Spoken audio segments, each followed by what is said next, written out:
Dans cette vidéo, je vais vous montrer le système qui me permet de créer des posts LinkedIn simplement à partir d'une vidéo YouTube. C'est pas une vidéo comme vous avez déjà pu certainement en voir sur YouTube où je vais vous montrer une simple automatisation avec un prompt ultra basique qui au final va vous générer des posts LinkedIn qui vont être impossibles à poster à cause de la qualité. Je vais vous montrer un système ultra actionnable que vous allez pouvoir adapter en fonction de votre cas et mettre en place directement dans votre business pour générer des posts LinkedIn comme s'ils étaient écrits par un vrai copywriter. On est parti. Donc on se retrouve sur N8N, donc le logiciel d'automatisation, de création d'IA le plus puissant et le plus efficace. J'ai créé deux workflows distincts que je vais vous expliquer tout de suite. Et en vous expliquant tout de suite le premier workflow, vous allez tout de suite comprendre pourquoi je dis que c'est pas une vidéo que vous avez certainement déjà pu voir sur YouTube, puisqu'on n'est pas sur une simple automatisation pour créer des posts LinkedIn, mais on va déjà dans un premier temps établir un prompt qui va être adapté en fonction d'un certain style et de certaines méthodes de copywriting. Et ensuite, ce prompt sera utilisé pour pouvoir rédiger des posts en fonction d'un transcript d'une vidéo YouTube. Pourquoi procéder de la sorte? C'est très simple, c'est parce que si on fait une simple automatisation et qu'on donne un prompt à un LLM comme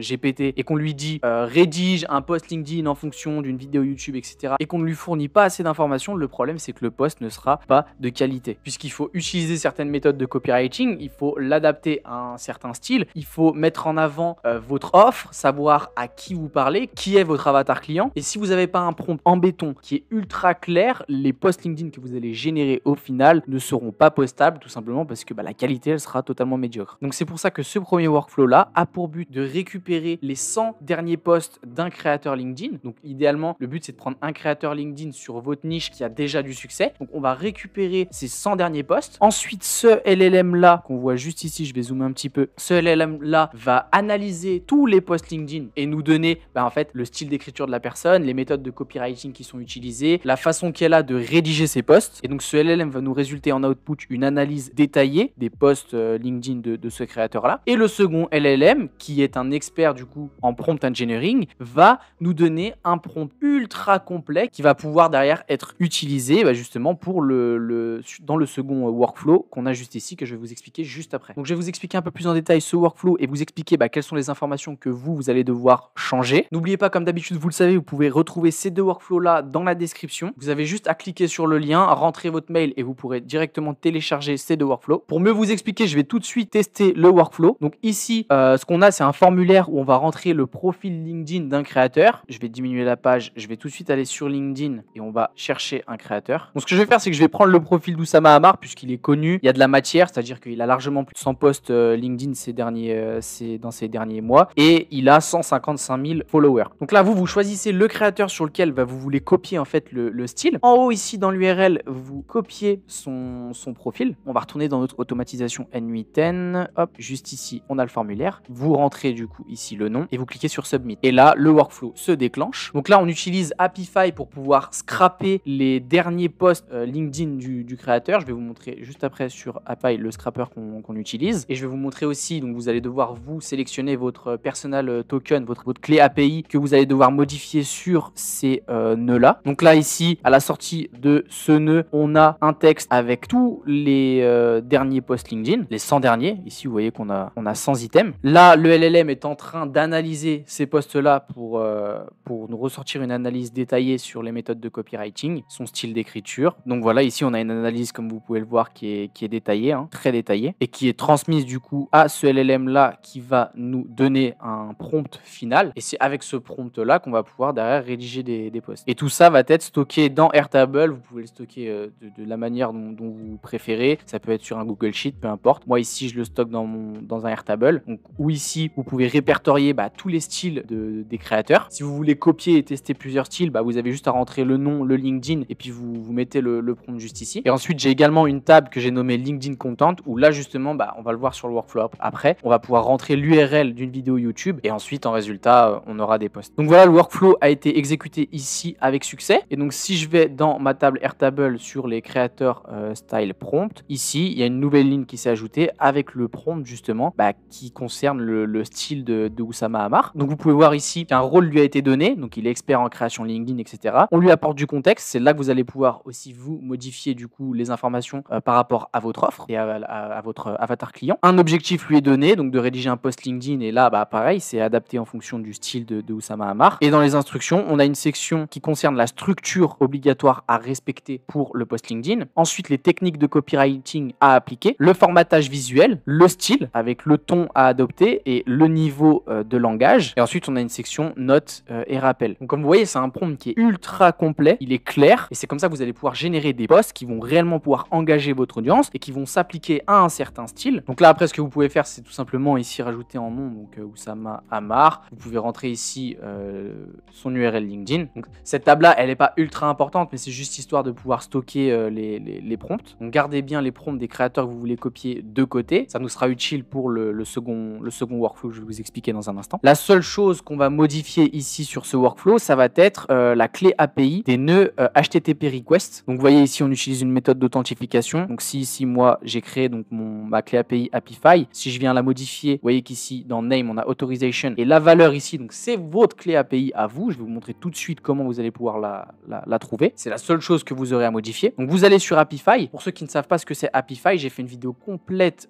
sur le sujet. Je vous la mets juste en dessous en description. Mais donc, sur votre console Apify, vous allez pouvoir utiliser plusieurs scrappers. Donc, nous, ici, dans Actor, je vous montre rapidement les scrappers qu'on va utiliser. Ça va être le premier, donc LinkedIn Profile Post Scrapper. Donc, c'est grâce à ça qu'on a pu récupérer les profils. Et le scrapper qu'on va utiliser ensuite dans le second workflow, c'est YouTube Transcript Scrapper. Et donc, la structure ici qu'on retrouve est la même sur le second workflow. Et c'est la même qu'on utilise pour tous les scrappers API. Vous avez juste à aller voir ma vidéo, vous allez tout de suite comprendre. Mais pour ceux qui ne veulent pas se casser la tête, la seule chose que vous avez à modifier, c'est votre clé API. Vous allez ici à gauche dans Settings sur Apify. Vous allez dans API et intégration. Et ici, vous avez un Personal Token. Vous avez juste à le copier. Dans votre nœud HTTP request, ici, vous créez un nouveau credential parce que vous n'aurez pas ce que moi j'ai créé. En name, vous rentrez authorization. Et dans la value, ici, vous passez en expression et vous rentrez bearer. Et ensuite, vous collez ici votre token. Vous cliquez sur Save. Donc, vous pouvez ici renommer Apify. Vous cliquez sur Save et comme ça, vous aurez votre clé API qui sera bien configurée. C'est la seule chose que vous allez avoir besoin de modifier sur ce workflow. Après, ici, selon ce que vous utilisez, que ce soit Google Sheet ou Airtable, c'est pareil. Il va falloir que vous créez du coup un nouveau credential et que vous rentrez votre Personal Access Token. Je vous montre rapidement si vous utilisez Airtable. En haut à droite, ici sur votre compte, vous avez une section Builder Hub. Et dans cette section Builder Hub, vous allez avoir un espace qui s'appelle Personal Access Token. Et vous pouvez créer un nouveau token. Vous le nommez. Au niveau des scopes, vous sélectionnez tous les scopes. OK, et vous créez votre token. À bien garder de côté. Quand vous cliquez sur Create New Credential, vous le collez ici. Et vous cliquez sur Save et tout sera bien configuré. Maintenant qu'on a notre prompt, on va pouvoir passer au second workflow qui va nous permettre à partir d'une vidéo YouTube, d'un transcript, de réaliser les posts LinkedIn. Donc la structure ici, je le répète, ça reste la même. Donc on utilise un scrapper Apify qui lui va nous permettre de récupérer les transcripts de vidéos YouTube. La seule chose que vous avez à modifier sur le template que vous allez pouvoir télécharger en description, ça va être comme je l'ai fait avant, donc la clé API, Apify. Donc étant donné que vous l'auriez déjà créé sur le premier workflow, vous aurez juste ici à la sélectionner sur tous les nœuds HTTP request. En trigger, ici, on a un nœud Airtable donc qui va détecter en fait chaque fois qu'on ajoute une ligne sur une table. Donc en l'occurrence, moi ici sur Airtable, dans la vue To Do, il va repérer dès qu'une nouvelle ligne est créée et le workflow va s'exécuter. Donc ce que vous avez à modifier, vous, c'est de rentrer correctement ici votre compte Airtable. Donc je vous ai montré juste avant comment faire. Dans base, il faut qu'on rentre ici l'ID de la base et l'ID de votre table. Donc quand vous êtes sur Airtable, vous avez ici l'ID de votre base qui est juste ici, que vous copiez et que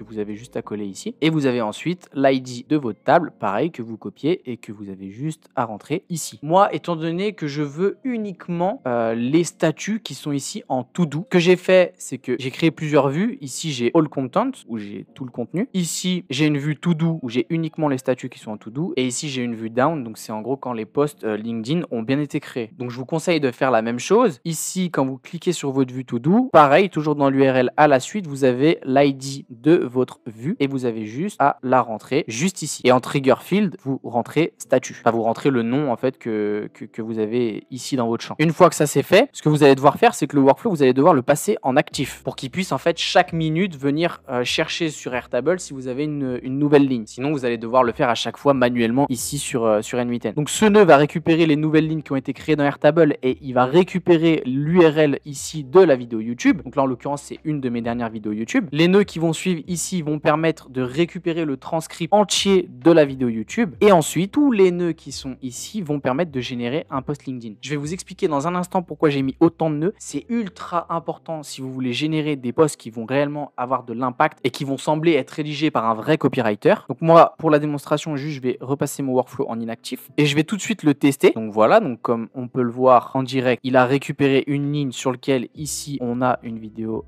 YouTube, un URL. Donc là, il a lancé le scrapper sur Apify. Le scrapper, je le répète, hop, c'est celui-là, YouTube Transcript Scrapper. Les résultats ici ont été récupérés. Ici dans le code, dans l'output du code, voilà, comme vous pouvez le voir ici, j'ai le transcript à droite total de toute ma vidéo. Et maintenant, les différents LLM vont se charger de rédiger les posts LinkedIn. Pourquoi j'ai mis autant de LLM? C'est simple, c'est parce que je cherche le modèle de langage et je teste les différents paramètres de modèle qui vont me permettre de générer les meilleurs posts LinkedIn. Que ce soit pour cette solution ou n'importe quelle autre solution, du moment donné où vous effectuez des tests, n'utilisez jamais qu'un seul LLM quand vous pouvez. Parce que ce que vous disent les études, ce que vous pouvez voir sur Internet, sur Google, que vous pouvez demander à ChatGPT ou ce qu'on peut vous dire nous dans les vidéos YouTube n'est jamais 100% vrai. La seule chose qui est 100% vraie, c'est les tests que vous allez faire et confronter ces tests au marché. Si on vous dit que Claude 3.7 Sonnet est le meilleur pour rédiger du texte, certes, il est bon, mais c'est peut-être pas le meilleur modèle à utiliser en fonction de votre cas d'utilisation. Et donc c'est pour ça ici que chaque post LinkedIn va être généré par un modèle différent que je vais stocker du coup dans Airtable. Donc là, vous pouvez voir qu'on a stocké tous les posts LinkedIn. Et comme ça, je vais pouvoir voir en fonction des tests le modèle de langage et les paramètres qui me permettent de générer les meilleurs posts. Vous pouvez vous fier à votre avis personnel, donc c'est-à-dire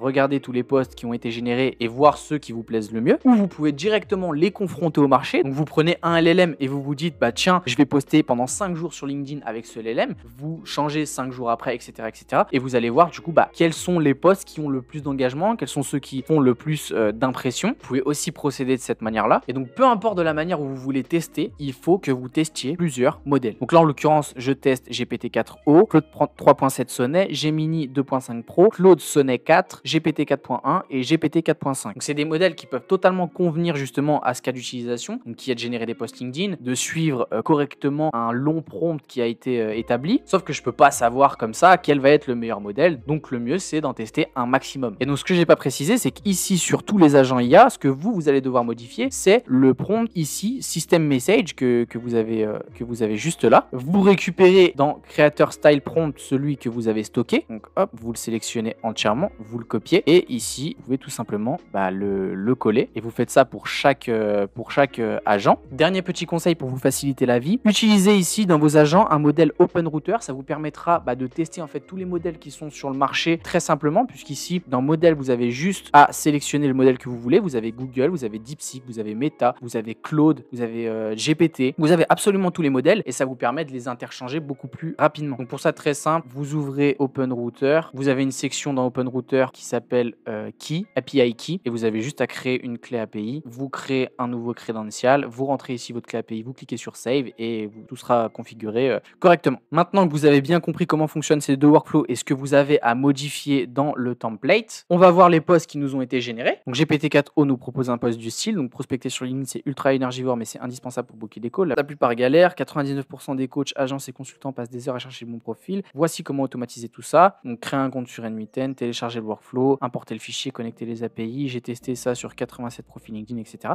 Donc voilà, ça c'est un post qui nous a été généré. Je le trouve pas incroyable et c'est pour ça que justement derrière on a encore 4-5 modèles qui nous ont généré d'autres posts. Et donc vous allez certainement trouver au bout d'un certain nombre de tests le modèle qui fonctionne le mieux. Donc moi en l'occurrence, après avoir fait quelques tests, je trouve que Gemini 2.5 Pro génère de bons posts LinkedIn. Après à vous de voir. Ici Claude 3.7 nous propose 87 profils LinkedIn trouvés en un clic sans effort de recherche. La prospection LinkedIn est cruciale pour ton business, mais avoue-le, passer des heures à chercher les profils et rédiger des messages, nanana. Gemini 2.5, la prospection LinkedIn c'est 90% de sueur pour 10% de résultats. Tu scrolles des heures sur SaleNav, tes messages, des monologues que personne ne lit et ton agenda de call reste désespérément vide. Pendant ce temps, les 1% qui cartonnent, ils automatisent. C'est catastrophique de voir autant d'énergie gaspillée. Donc là, je trouve que c'est un bon début de poste. Donc comme je l'ai dit, c'est Gemini 2.5 Pro qui a généré ça. Donc je trouve qu'il fait de très très bons posts LinkedIn. Donc je vous laisse tester de votre côté. Mais derrière, ce que vous pouvez faire, c'est tout simplement prendre un post. Donc vous le copiez, ok. Ensuite, vous allez sur LinkedIn, vous générez un post, vous le collez. Et ce que vous faites, c'est que tout simplement vous modifiez les petits éléments qui ne vous plaisent pas, ou si vous voulez rajouter rajouter une ligne, une phrase, peu importe. Les posts ne seront jamais 100% parfaits comme vous l'auriez décidé, mais ça vous permet déjà d'avoir une idée de post, de respecter une structure claire. Les posts suivent des méthodes de copywriting qui sont précises et derrière vous avez juste à faire vos petites modifications, vous postez ça et ça vous permettra d'être tout simplement plus régulier sur les posts et d'avoir enfin un système avec l'IA qui va pouvoir vous générer des posts qui sont semblables à ce qu'un humain pourrait poster sur LinkedIn. Donc pour conclure et pour faire vos tests, téléchargez les 2 workflows que vous avez dans la description, changez les clés API d'Apify comme je vous l'ai montré, connectez également votre Airtable et ensuite vous n'avez plus qu'à jouer donc avec différents créateurs. Vous avez juste ici dans le workflow numéro 1 à tester. Donc dans le formulaire, vous rentrez plusieurs créateurs, vous testez et vous utilisez les différents prompts. Et ici dans le deuxième workflow, vous pouvez tout simplement choisir les modèles de langage qui vous plaisent le mieux. Vous pouvez ici jouer avec le paramètre sampling température, donc entre 0,2 et 0,6 par exemple. Tester et itérer, c'est ultra important. Et une fois que vous aurez trouvé le modèle de langage qui vous correspondra le mieux, vous pourrez l'utiliser absolument tout le temps pour pouvoir générer vos posts LinkedIn. J'espère que cette vidéo vous a plu. J'espère comme d'habitude vous avoir apporté un maximum de valeur. Si elle vous a été utile, n'oubliez pas de liker la vidéo et de vous abonner à la chaîne. C'était Lucas. Ciao.